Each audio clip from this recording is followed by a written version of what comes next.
Am I sadly cast aside on misfortune's rugged tide? Will the world my pains deride forever?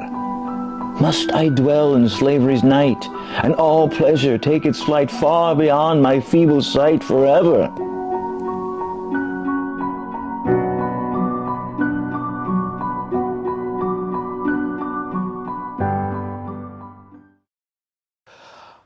Man, I think George Moses Horton has impacted Chatham County in a lot of ways. I mean, I think it gives us time, his legacy gives us time to sit back and reflect upon all the hard work, the determination, the innovative spirit, the determination that he had to overcome.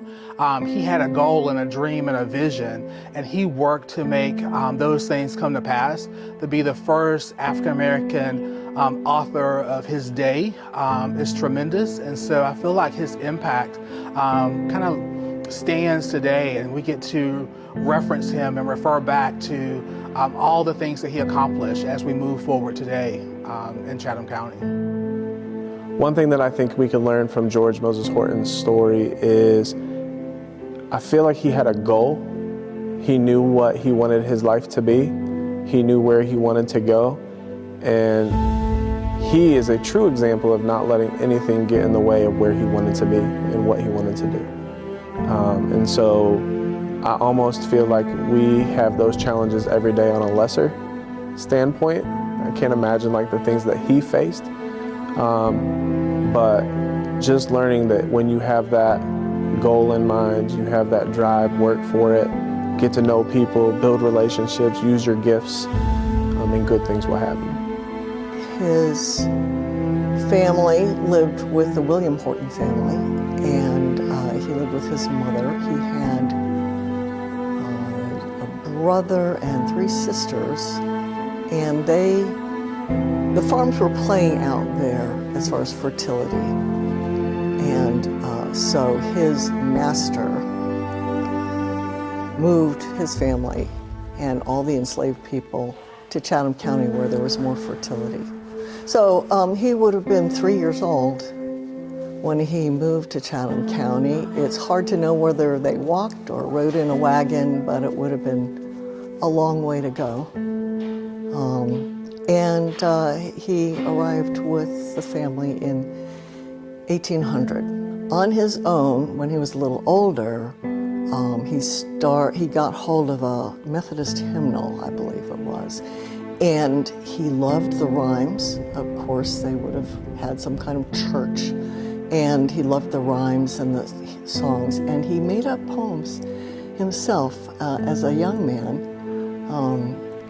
And made them rhyme, and they sounded a lot like Methodist hymns. So he had that kind of influence. He did not have access to books to read. He did not have access to any kind of formal teaching, and there was nobody to take him under their wing. And literacy was frowned on, if not illegal, for enslaved people at that time. He was in a place that was close enough, it was about 9 miles to Chapel Hill, the original farm where they lived, and they would have grown all kinds of crops. Probably somebody else can tell you more about that. But then when he was about 20, he started to walk to Chapel Hill and sell fruits and vegetables at the farmer's market that was specifically set up for UNC students there. All men, of course. And he became somebody who wanted to show off a little bit. So he showed off his poems, and he read them aloud, or performed them aloud, and the students were really fascinated with him. He charged money, and he would make 25 cents a poem, 50 cents a poem, 75 if it was really long and good, and had both names and so on. So he was making pretty good money for that time, by some scholars say up to $5 a week. He loved the idea of gaining his freedom, and he started saving his money to purchase his freedom. And he gained an ally on campus. It was a faculty wife named Caroline Lee Hentz. And she was fascinated by his talent, and she was a writer, a fiction writer, and she helped him learn how to actually write down his work and coached him on his poetry and helped him put together a book of poems that could be sold by subscription called The Hope of Liberty. And the idea was for his many fans on the UNC campus to purchase, in advance copies of the book and save up money to buy his freedom. He was able to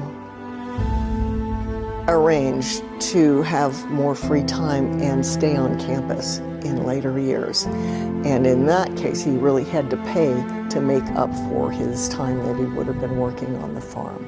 So that was a really common exchange at the time. If you had particular talents, if you were a blacksmith, and in his case, a poet, and if you could make money, the person who was in charge of you, your master, would like to receive that money, perhaps instead of just the ordinary task of tending to cows. So he was able to keep some of the money, but it was a fixed rate to be away from the farm. So.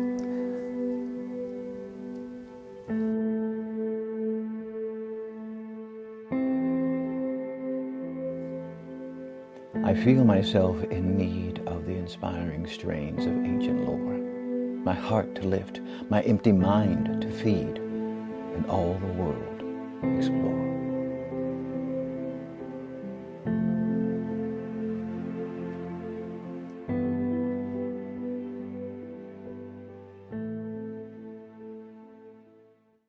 When Miss Valencia Toomer was principal here, she was really determined that the students here at George Moses Horton, formerly Horton Middle School, she was determined that they walked in awareness of the history and the culture of this school. And she wanted the community to know, and she wanted her students to know, the important legacy that George Moses Horton had and his impact.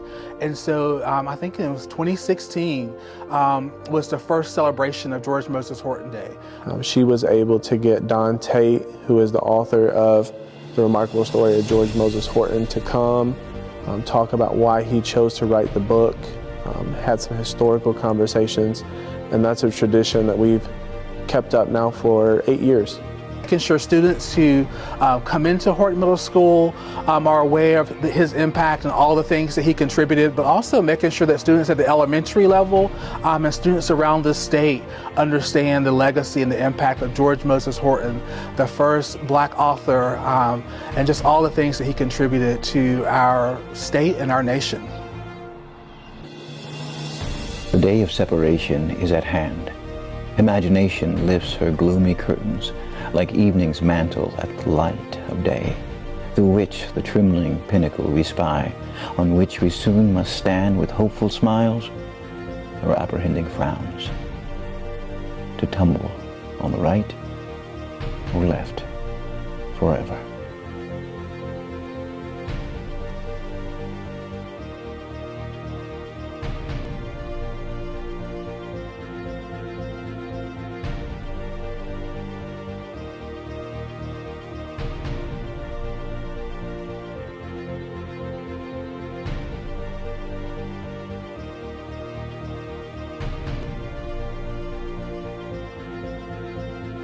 One man can make a difference. Right action brings change. Go forward. Raising great emotion. Man of sensitivity, elation, and strength. Stung and pierced by the needles of slavery, but hopeful for the future. Open to learning, studied and saved to gain freedom from enslavement. Self-motivated. More than just his origins, he chose to strive for brighter things. Every day, he sought to improve.